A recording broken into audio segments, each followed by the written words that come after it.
I'm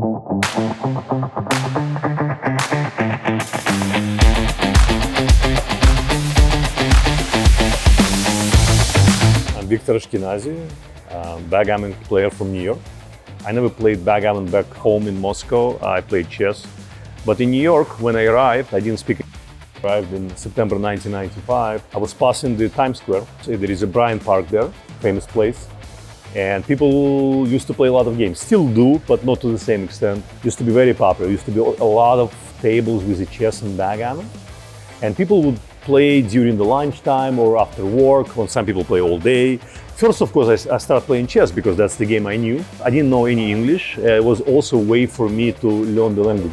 I played chess for very small stakes against some local masters, and then I noticed that other game, backgammon. I started watching, and I noticed that people were exchanging bigger amounts of money than they are in chess. That got me interested. I was watching them for about months before I started playing. So I have a very good visual memory. I didn't know it's actually that at the time or that it would help, but I was watching people play for about a month.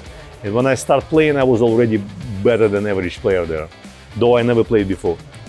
Because information that I absorbed watching, my learning curve was very good. I was actually never really losing in backgammon when I started playing. I was already very competitive. For all my backgammon career, it was always self-learning. I never had any teachers. I never read any backgammon books. I still don't think it's very helpful because it's very specific to the writer's view and everything. It doesn't give the full picture. My way of learning is playing and analyzing with computer. My real learning started with online play, which was probably a couple of years later. There was plenty of opportunity at the time, party gammon, play 65 through money games. When I first show up to the live tournament, nobody knew who I am by name, but a lot of people knew my nickname already, Socrates, short from Socrates, because I played online and I became pretty good. For about a year, I played a lot of money games on those servers, and I analyzed every game that I played or every match that I played. And in the end, it was a great school. I was in low threes in snow after about a year. And that was my beginning. My first live tournament in USA was Las Vegas, 2007. I was already clearly a world-class player, and I won the tournament. First time actually in the tournament, a couple of matches were recorded, and I played already in twos, 2-point-something PR. It's still very good PR. It just was happening before. And at that time, I felt like for about 10 years, I had much bigger advantage over people than now, because now people study and they come much closer to those levels. At the time, it was almost unprecedented to play at this level.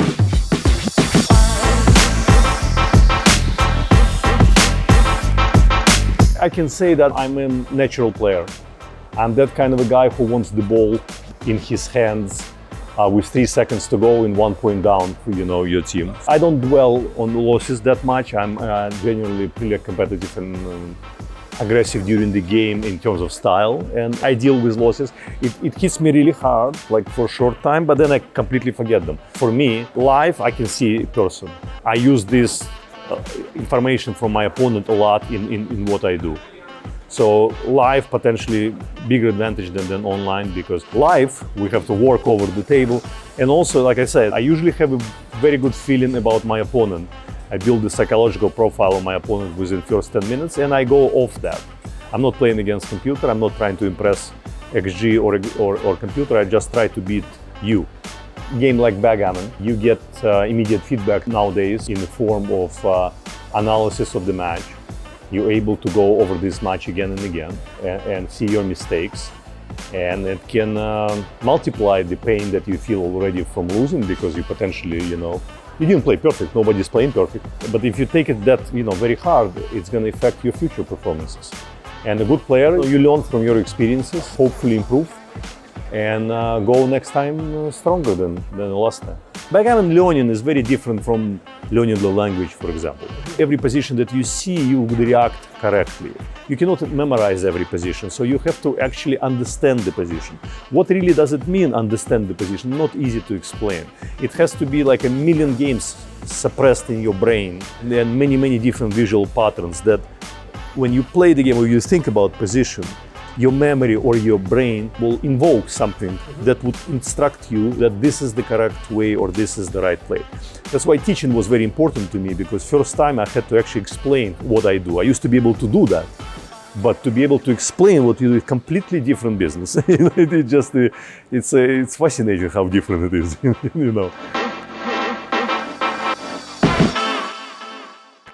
I would be lying to you if I have a goal.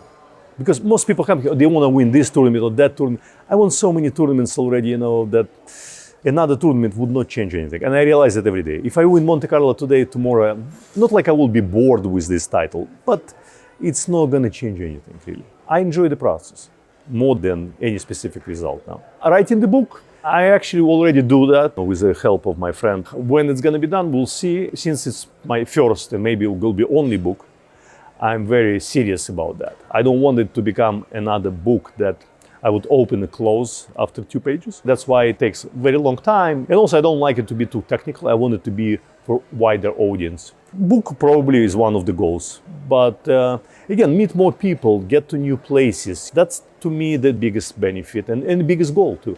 Because I teach quite a few people now and they're very different. You cannot give one advice to all. Just play. For me, it was play, play, play. Million games, thousands of games, all have to be played for something. Have some stake played. Don't play for nothing. Don't just play for his computer. Because your brain is not functioning the same way when you don't have something behind your decision. It has to be a responsible decision. You have to feel the weight of that. It has to be under pressure. And stake provide that. When you play for money, you play responsible. You don't want to lose. It's important to you. But that's again for a certain category of people. For others, study work a lot, you know, reference position, study, develop that inner feeling for a position and everything. There is not one recipe. You can do both. You must play a lot and it has to mean something. I appreciate PR and I respect it. I was actually #1, I think, in the world Grandmaster level 0. That's 275 and lower, even before Mochi, if I'm not mistaken, around 2016. I actually less and less appreciate it with every year for a variety of reasons. One, it's a good indication of strength of the player, but it's not perfect. It's very far from perfect. We have only one serious app, XG, and it hasn't been updated for many years. I'm pretty sure you can come up with the new application that's gonna crush XG, and then we're gonna have new PR, because that will be our new PR, you know, a new judge. Don't make PR your god. Develop your style, develop understanding of the game. Be your own man, you know, don't be glued to the screen and see this PR screen, that's it, end of conversation. That's what I don't like. That's why I never play UBC. To me, it's very boring and it's a dead end of backgammon. I don't see it's become ever popular. It's gonna be always a nerd 1,000-man interest competition, because backgammon is a difficult enough game to understand and to follow, and to have always computer screen in addition to that and read those numbers, it's a little too much. You have to appreciate the beauty of this game. Game has to get faster. It has to be made more for TV, and more money have to be on the side, more sponsors, more everything, and then we're gonna have a breakthrough. But not before that, not through PR. PR, leave it to the players, to their homes to improve, but I would actually prohibit gadgets in the playing room. All the homework should be done at home, no computers in the playing room. Backgammon is my life. It evolved in me and with me so much. I used to be a killer, used to come to the tournament, find my fish, drag him to the dark corner and murder him there. Now it's completely different. I barely play in the room. I socialize. I gain enormous amount of amazing people as friends through backgammon, and I teach. So for me, it changed a lot. So I come to tournament, I mostly play tournament now. Barely touch money games. I used to be more result-oriented, and now I'm more interested in people. That's what actually I discovered during my life. Maybe after 35, suddenly I just like start enjoying conversation with other human beings. Never happened to me before. And it opens so many new doors and so many new sides of life. And backgammon is a representation. Backgammon in general is a very good representation of life. When I see someone playing, I can tell you what person he is, you know, or she is, because it has such an emotional roller coaster, because it's ups and downs. Unlike chess, which is much more of a sure thing, in backgammon you never can feel safe. You can be 99% favorite, like I was last year to go to the final World Championship. 97 or 98% favorite, I was in the last match. And just bad things start happening, and God say, not your time, come another time. If you look at backgammon community, there are a number of players you can see right away. They're fanatics of the game. I always have big interests outside of the game, right? Movies, I'm married, I have a son, and many different things that interest me, books and stuff. But it actually grows on me. I didn't become a fanatic, but I actually start to appreciate the game much more. The beauty of the game, how deep it is. Game have many different levels, you can find 100 different levels and each will be seriously better than other.